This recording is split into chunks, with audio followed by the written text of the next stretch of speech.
Assalamualaikum warahmatullahi wabarakatuh. Saya Cikgu Muzaffar, Guru Akademik di Mahat Tabiah Haraki An-Nur, Kuala Ketil, Kedah, Malaysia. Okey, untuk hari ini subjek matematik tingkatan 2 KSSM. Okey, kita akan sambung sesi pengajian kita untuk bab yang seterusnya.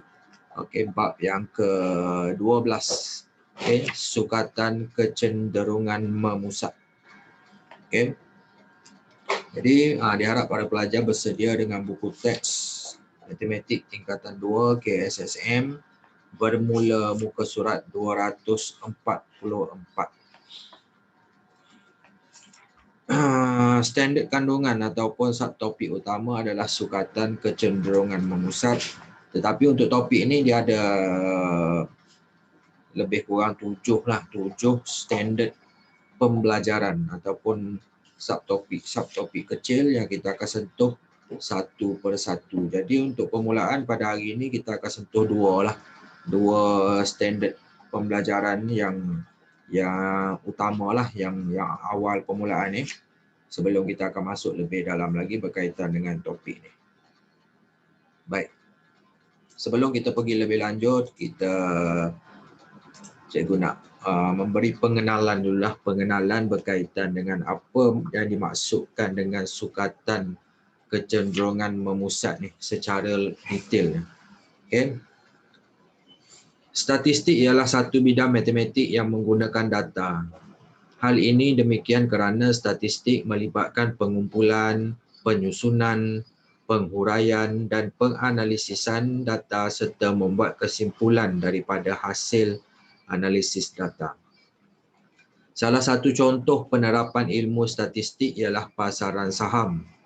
Dalam pasaran saham, statistik diaplikasikan dalam pelbagai cara dengan menggunakan perwakilan data. Dengan cara ini, mereka dapat mengkaji pelbagai informasi dan membuat pelbagai inference daripada set data keuntungan, perkembangan ekonomi, perniagaan, inflasi, kewangan negara dan lain-lain lagi. Okey. Maksudnya sukatan kecenderungan memusat ni dia berkaitan dengan statistik. Okey. Baik, seterusnya muka surat 245 ni di bahagian maslahat bab. Okey. Kenapa kita belajar bab ini? Kegunaan dia, aplikasi dia, salah satunya kita tengok kat sini. Sukatan kecenderungan memusat ini selalunya digunakan dalam bidang-bidang yang berkaitan dengan data. Bidang kerjaya yang mengaplikasikan ilmu ini ialah ekonomi, statistik, perniagaan, perusahaan, pendidikan dan sebagainya. Okey, maksudnya banyak kegunaan sukatan kecenderungan memusat ni dalam bidang-bidang kerjaya. Okey, baik. Tanpa melengahkan masa lagi, kita akan masuk kepada standard kandungan utama itu 12.1, sukatan kecenderungan memusat. Baik. Jadi sukatan kecenderungan memusat ialah satu sukatan yang dapat menunjukkan kedudukan sesuatu kumpulan data dan memperihalkan maklumat keseluruhan data itu dengan satu nilai sahaja. Baik, sebagai contoh, pencapaian Muhammad Azizul Hasni Awang atau dikenali sebagai Pocket Rocket Man, pelumba basikal trek profesional Malaysia. Kejayaan terkini yang diraih oleh beliau adalah dalam acara Kering Kejohanan Trek Berbasikal Dunia 2017 di Hong Kong sebagai juara. Melalui pencapaian cemerlangnya itu, bolehkah kita meramalkan bahawa beliau akan memperbaiki atau mengekalkan rekod pencapaiannya dalam Sukan Olimpik akan datang? Jangkaan ini boleh dibuat berdasarkan data-data pencapaian Muhammad Azizul Hasni melalui justifikasi yang tertentu. Daripada justifikasi ini, analisis dan tafsiran boleh dilakukan. Proses ini sesuai menggunakan sukatan kecenderungan memusat. 3 jenis sukatan kecenderungan memusat ini ialah mean, median dan mode. Okey, 3 perkara ni yang kita akan sentuh pada hari ini. Okey, baik. Seterusnya, muka surat 247, standard pembelajaran yang pertama tu 12.1.1, mod, min dan median bagi suatu set data tak terkumpul. Okey, baik, kita tengok. Terus pada kotak kuning tu, kita nak tahu apa itu mod, apa itu min, apa itu median. Baik, kita pergi yang pertama dulu, mod. Mod bagi suatu set data ialah nilai yang paling tinggi kekerapannya. Okay? Kadang-kadang terdapat dua mod dalam satu set data apabila kekerapan tertingginya sama. Set data dikatakan tiada mod apabila nilai kekerapan suatu set data adalah sama. Jadi kita tengok contoh satu. Nyatakan mod bagi setiap set data berikut. Okay? A, B, C dan D. Okey, yang A tu. 4, 5, 2, 3, 4, 4, 5. Jadi dalam senarai nombor yang diberikan ni, kita tengok 4 tu, nombor 4 mempunyai kekerapan tertinggi iaitu 3 kali. Betul tak? Berbanding nombor-nombor yang lain.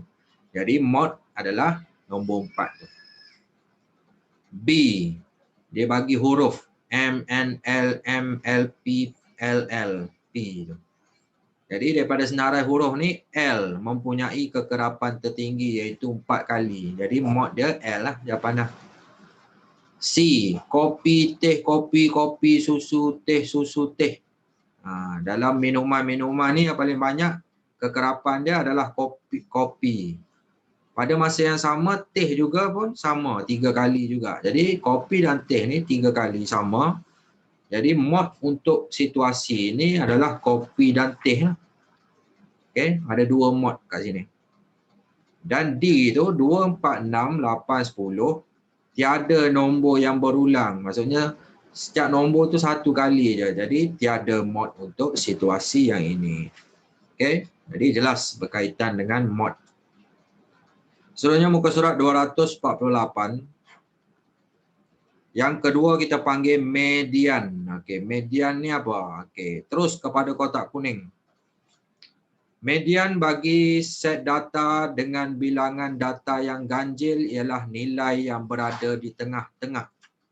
Manakala median bagi set data dengan bilangan data yang genap ialah nilai purata bagi suatu nombor di tengah-tengah data yang telah disusun mengikut tertib menaik atau menurun.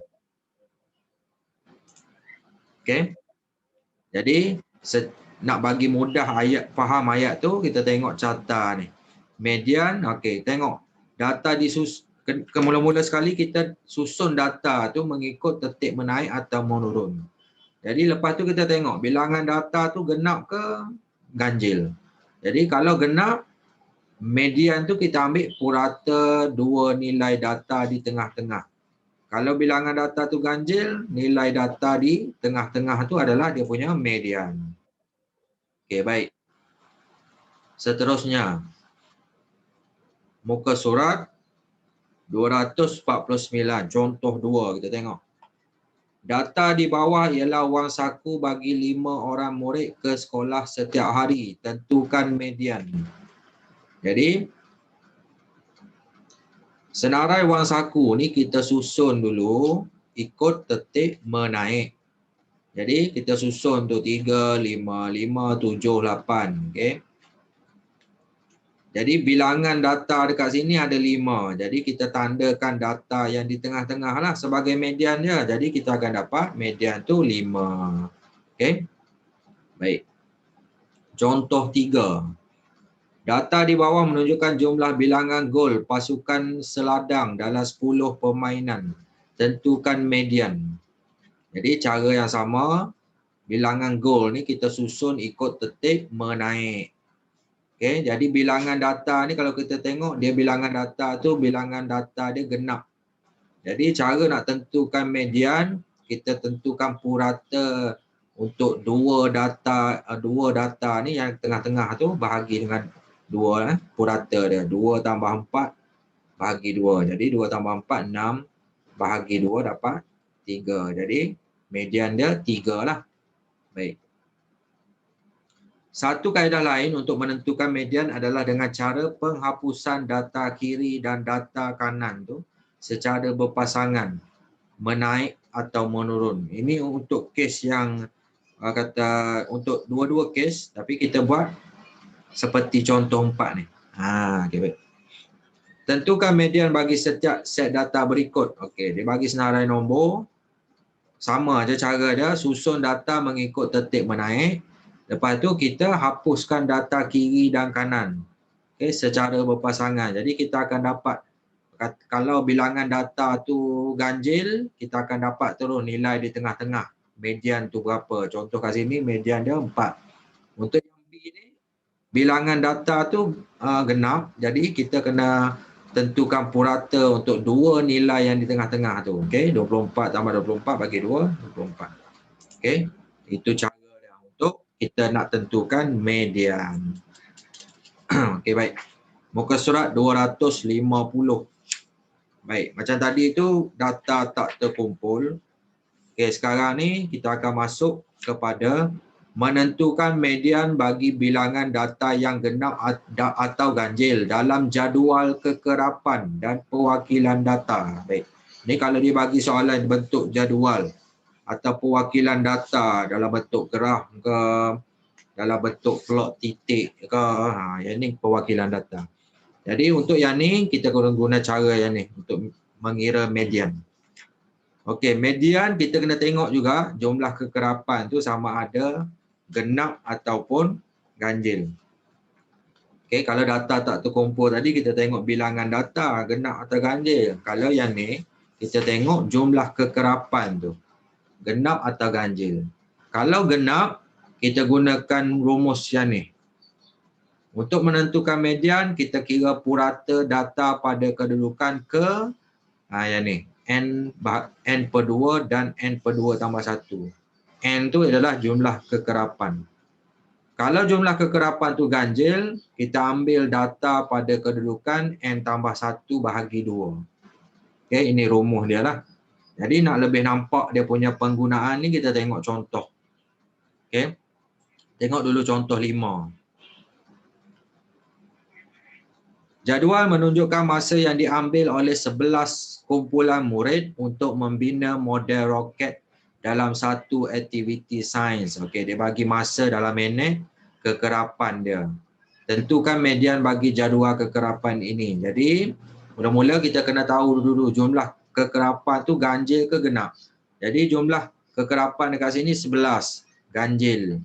Jadi, kita guna rumus yang ni, data pada kedudukan ke n tambah 1 per 2. Okey, guna yang ni. Jadi, n tu 11, 11 tambah 1 bahagi 2. Jadi, kita ambil data yang ke 11 tambah 1, 12. 12 bagi 2, 6. Jadi, data ke 6. Jadi, dalam jadual ni, kita kena tambah satu lagi ruangan, kita panggil kedudukan data. Okey. Kalau masa 10 minit ni, kekerapan dia 1, kedudukan data dia 1 lah. Data pertama tu ialah 10. Manakala untuk kedudukan data ni, kat sini dia kata kekerapan untuk 20 minit tu 6. Jadi bermula daripada data yang kedua hingga data ke-7 ni adalah masa untuk 20 minit. Okey. Selepas itu, kedudukan data seterusnya ada 3 kekerapan kat sini. Maksudnya kedudukan data tu 8, 9, 10. Okay, manakala masa untuk 40 minit ni ada satu saja kekerapan dia. Maksudnya kedudukan data tu yang ke-11. Okay. Yang ni. Kita tambah satu lagi ruangan, kita panggil kedudukan data. Jadi data yang ke-6 ni berada pada kedudukan data dekat mana? Berada pada kedudukan data 2 hingga 7. Okey. Jadi data ke-6 ialah 20. 20 tu minit dia. Maka median kita ambil dekat masa tu lah. 20. Itu dia cara dia. Konsep yang sama, nombor 2 tu. Jadual menunjukkan masa yang diambil untuk menjawab teka silang kata oleh 12 kumpulan murid dalam aktiviti Persatuan Bahasa Melayu. Okey, dia bagi masa dalam minit kekerapan dia. Tentukan median bagi jadual kekerapan ini. Okey, jumlah kekerapan 12. Kumpulan murid tu 12. Jadi jumlah kekerapan ni genap. Jadi genap kita gunakan kaedah yang ni. Median sama dengan purata data ke N per 2 dan N per 2 tambah 1. Jadi N tu nilai dia 12. 12 bagi 2, 6. Okay. Tambah 1 maksudnya purata data ke 6 dan 7. Okay. Jadi kat sini sama cara dia. Kita tambah satu lagi ruangan kedudukan data. Jadi untuk masa 10 minit kekerapan dia 2. Jadi kedudukan data 1 hingga 2 lah. Manakala seterusnya yang 20 minit ni, dia kata kekerapan 4. Maksudnya bermula daripada kedudukan data 3, 4, 5, 6. Okey. Minit ke-30 dia kata kekerapan 5. Maksudnya bermula daripada 7, 8, 9, 10, 11. Dan kekerapan untuk masa 40 minit 1 saja. Jadi dia punya kedudukan data selepas dia tu 12. Jadi median ni maksudnya kita ambil data ke-6 dan data ke-7. Data ke-6 dan data ke-7 tu berada kedudukan yang mana? Okey, dia berada pada kedudukan masa 20 dan 30 minit. Jadi kita ambil 20 tambah 30 bahagi 2 dapat 25. Jadi median dia 25 lah, tengah-tengah ni antara ni.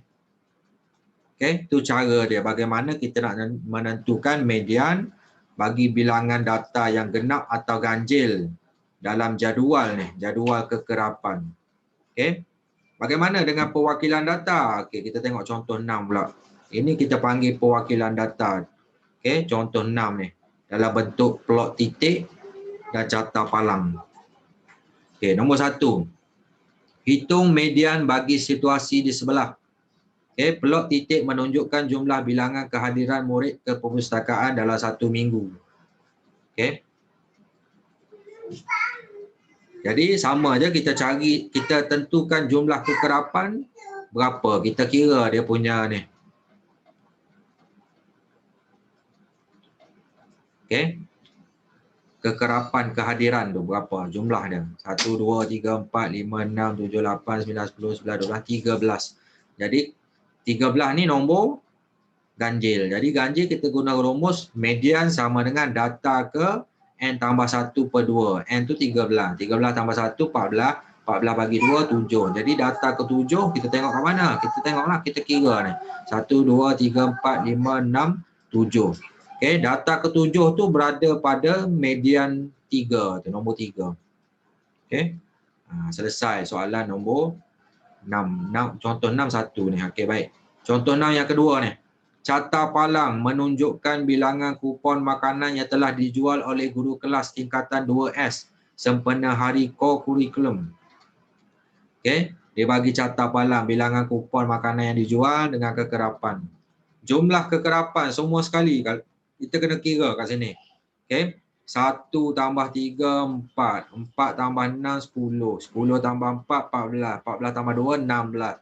Jadi jumlah kekerapan 16. Nombor genap. Jadi untuk nombor genap, median kita tentukan purata data yang ke N per 2 dan N per 2 tambah 1. N tu 16. 16 bagi 2, 8. Okay, 16 bagi 2 tambah 1. Jadi purata data ke 8 dan ke 9 tu dekat mana? Jadi kita tengok. 1, 3, ni 4. 4 tambah 6, 10. Jadi data ke 8 dan ke 9 tu berada pada bilangan kupon 3. Okay. 2 tu 3. 8 dengan 9, 3. Jadi 3 tambah 3 bahagi 2. 3 tambah 3, 6. 6 bagi 2, 3. Selesai untuk contoh 6. Baik. Selesai untuk median, kita masuk kepada min muka surat 252. Okay. Contoh situasi kat situ. Haikal. Hari ini kita telah berjaya mengumpulkan wang jogaton setiap kelas. Christina cakap, saya perlu menghitung purata wang jogaton itu untuk membuat laporan kepada Cikgu Amri. Bagaimanakah nilai purata ini dapat saya tentukan? Okey, tengok. Contoh kutipan jogaton tu mengikut tingkatan 1 hingga 5 lah. Dalam situasi di atas, kita dapat menghitung satu nilai purata Wan Jogaton yang telah dipungut. Nilai purata boleh juga disebut sebagai min. Min bagi suatu set data ialah nilai yang diperoleh apabila jumlah nilai data dibahagikan dengan bilangan data. Okey, ni dalam kotak kuning ni, jumlah min sama dengan jumlah nilai data bahagi bilangan data. Tengok contoh 7. Okey. Okey, baik, kita tengok contoh 7 dulu. Hitung purata Wan Jogaton yang telah dipungut oleh Haikal daripada setiap tingkatan. Jadi kita ambil yang ni, gambar rajah kutipan Jogaton tadi.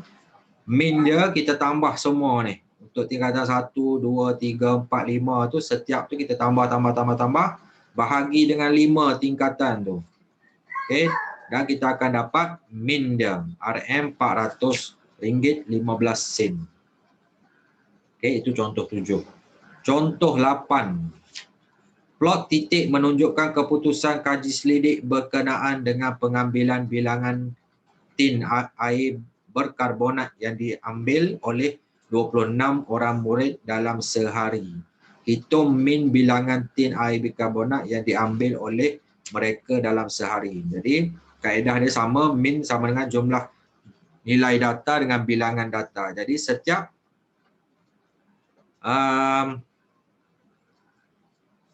kata bilangan tu, bilangan 6 tu dengan kata bilangan kekerapan tu murid tu. Okey. Setiap tu kita darabkan. Okey, 4 kekerapan dia 4, darab dia punya bilangan tu kosong, tambah 3 darab 1, tambah 2 darab 2, tambah 5 darab 3, tambah 7 darab 4, tambah 2 darab 5, tambah 3 darab 6. Lepas tu bahagi dengan kata jumlah kekerapan tu ataupun bilangan tu, bilangan data semua tu, kekerapan tu 4 tambah 3 tambah 2 tambah 5 tambah 7 tambah 2 tambah 3 tu bawah tu. Jadi akan dapat 78 bahagi 26 sama dengan 3. Maka bilangan tin air bikarbonat yang diambil oleh mereka dalam sehari ialah 3 tin. Okey, itu cara nak menentukan min. Tengok lagi contoh 9 muka surat 253. Jadual menunjukkan masa penggunaan internet bagi murid tingkatan 2 Iman dalam sehari. Okey, dia bagi penggunaan internet jam. Okey, 1 hingga 5 jam tu. Bilangan murid untuk kata setiap jam tu ada 2, 6, 11, 7, 9. Hitung min bagi data yang diberikan dalam jadual kekerapan di atas. Jadi daripada jadual yang diberikan ni, dia buat satu jadual dan dia tambah satu lagi ruangan penggunaan internet darab bilangan murid. Okey. Jadi bilangan murid ni kalau kita tambah semua ni, bilangan murid ni 2 tambah 6 tambah 11 tambah 7 tambah 9, jumlah murid tu ataupun kita panggil jumlah kekerapan tu 35. Jadi dekat ruangan penggunaan internet darab bilangan murid ni, setiap ni kita darabkan. Okey. Darab ni kita akan dapat nilai kat sini 2, 12, 33, 28, 45. Jadi hasil tambah data darab kekerapan untuk semua ni kita tambah semua ni dapat 120. Jadi min kita nak kira hasil tambah data darab kekerapan tadi berapa tadi, 120 bahagi dengan jumlah kekerapan tu 35 dapat 3.43 jam. Maka min ialah 3.43 jam. Okey, selesai untuk contoh 9.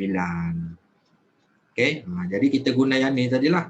Yang dalam kotak kuning ni hasil tambah data darab kekerapan setiap nilai tu, setiap kita panggil nilai yang dibagi itulah, data yang dibagi tu bahagi dengan jumlah kekerapan tu. Baik, selesai untuk contoh 9. Seterusnya, okey. Kita masuk kepada kewujudan nilai ekstrim. Okey, apa maksud nilai ekstrim ni? Nilai ekstrim ialah nilai yang terlalu kecil atau terlalu besar dalam suatu set data.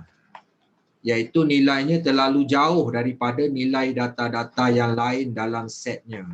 Okey, tengok contoh 10.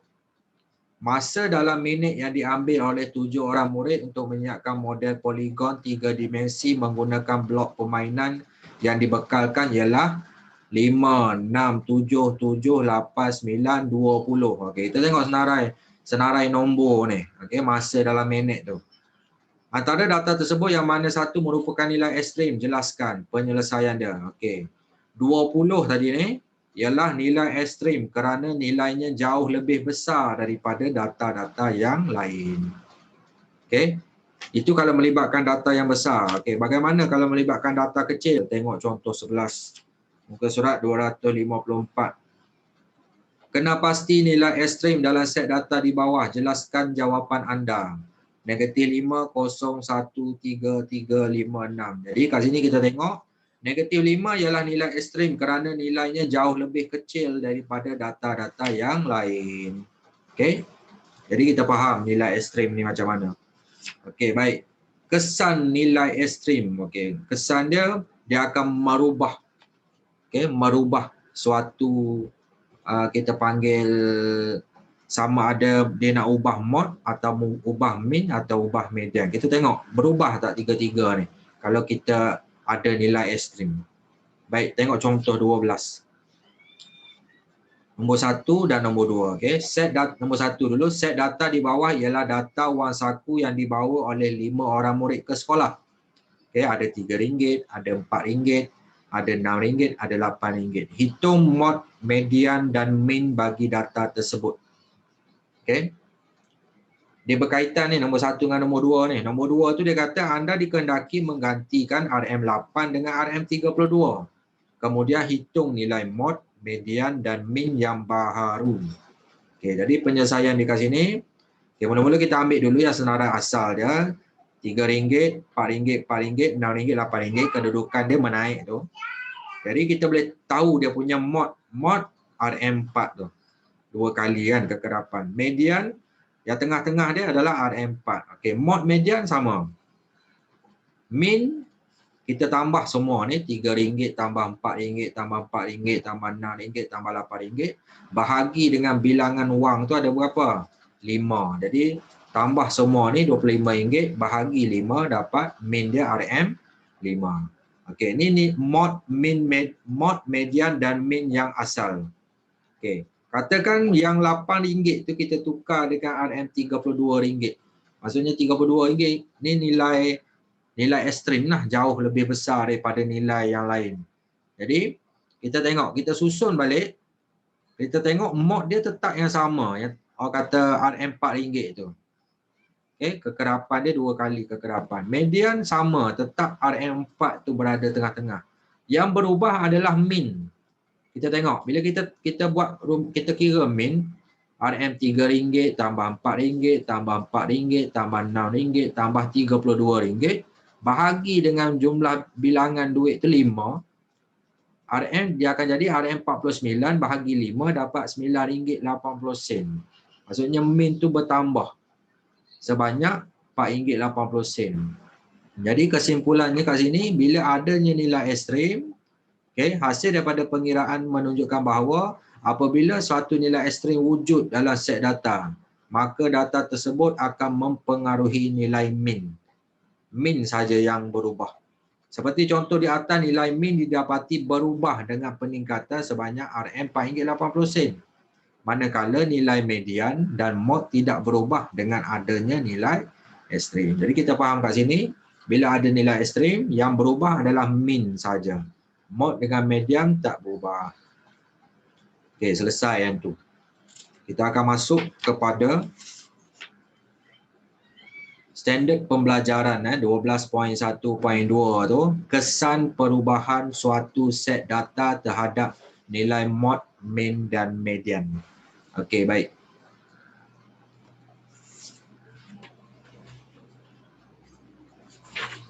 Jadi dekat sini saya nak pergi secara kesimpulannya, yang perubahan tu macam mana? Okey, baik.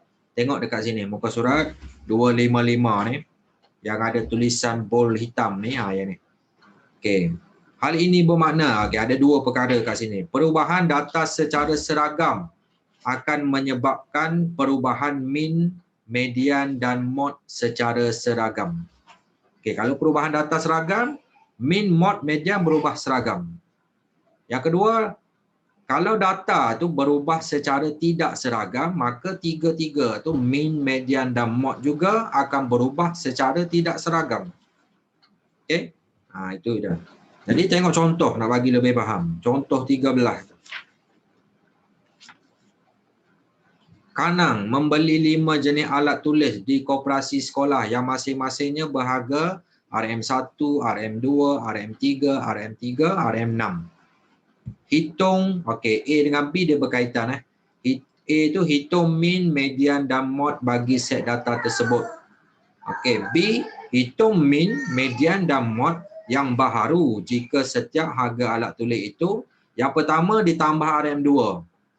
Situasi kedua dia kata didarab dengan 3 setiap nilai itu. Baik, kita pergi satu persatu. Okey, kita kira menggunakan data yang asal tu. Min dia. RM1 tambah RM2 tambah RM3 tambah RM3 tambah RM6 bahagi dengan jumlah bilangan duit tadi 1, 2, 3, 4, 5. RM15 bahagi 5 dapat min dia RM3. Median kita ambil yang tengah-tengah iaitu RM3. Mod yang mana kekerapan yang tinggi RM3 dia berulang 2 kali. Okey, ni data asal.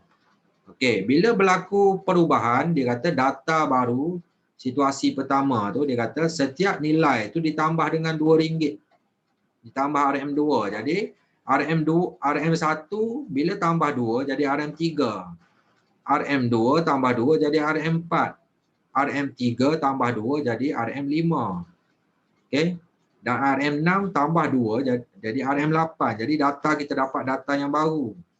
Jadi nak kira min kita guna data yang baru ni RM3 tambah RM4 tambah RM5 tambah RM5 tambah RM8 bahagi dengan 5. Jadi kita akan dapat kat sini RM25 bahagi 5 dapat min dia RM5. Jadi berbeza dengan min yang asal, min yang baru bertambah juga dengan RM2. Median kita tengok bila data baru median dia akan jadi RM5. Maksudnya bertambah daripada median asal sebanyak RM2. Mod kita tengok. Yang baru ni kita tengok mod dia RM5. Maksudnya bertambah RM2 daripada mod yang asal. Okey, itu maksudnya perubahan data tu seragam dengan menambahkan RM2 pada setiap nilai atau data. Bagaimana pula kalau setiap data tu kita darab dengan 3? Jadi yang asalnya RM1 darab 3 jadi RM3, RM2 darab 3 jadi RM6, RM3 darab 3 jadi RM9, RM6 darab 3 jadi RM18. Jadi kita akan dapat data yang baru yang telah didarab dengan 3 tadi. Jadi min kita kira guna data yang baru RM3 tambah RM6 tambah RM9 tambah RM9 tambah RM18 bahagi dengan 5. Jawapannya akan jadi RM45 bahagi 5 dapat RM9. Jadi data yang baru ni berbeza dengan data yang asal. Kata RM3 yang asal yang baru RM9 maksudnya dia punya min pun didarab dengan 3 juga. Okey, median akan jadi RM9 maksudnya dia darab 3 dengan median asal. Mod pun sama, dia akan jadi RM9 juga. Darab 3 dengan mod yang asal. Ini kita panggil perubahan dia tu seragam. Jadi bila perubahan seragam, maksudnya dia punya 3 nilai tu mean, median dan mod tu seragam perubahannya. Okey? Faham kat situ. Okey, contoh 14. Skor Raju dalam kuis bahasa Jepun ialah 366. Okey, hitung. Okey, dia ada kaitan juga tadi. Hitung mean, median dan mod bagi set data itu. B, tambahkan data pertama. Okey, ini situasi untuk perubahan yang tidak seragam.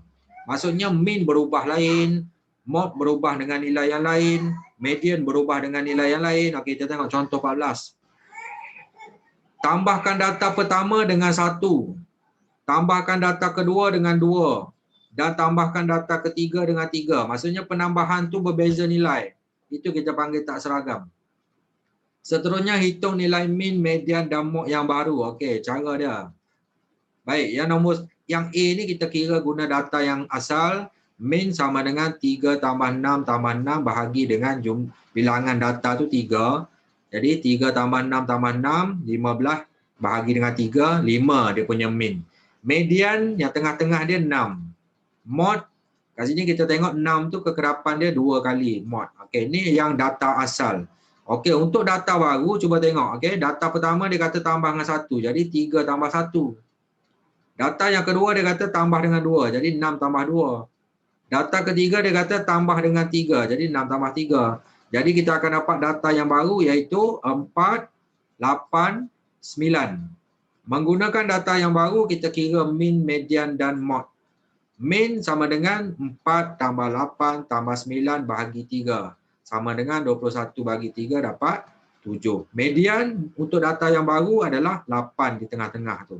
Jadi untuk yang ni, kes yang baru 489 tiada mod sebab setiap nombor ni kekerapan dia 1, tiada mod. Okey. Berdasarkan contoh 14 ini, apabila data diubah secara tidak seragam, nilai min, median dan mod yang baru juga berubah secara tidak seragam. Jadi sekian, terima kasih untuk standard pembelajaran 12.11 dan 12.12. Okey, kita akan ada video yang kedua di mana kita akan masuk kepada pentaksiran bilik darjah untuk 2 subtopik yang kita bincangkan dalam video ini. Jadi semoga bermanfaat, semoga dapat mahir, dapat faham, okey, dan dapat melaksanakan tugasan selepas ini. Okey. Okey, itu saja untuk video yang pertama ni. Assalamualaikum warahmatullahi wabarakatuh. Terima kasih.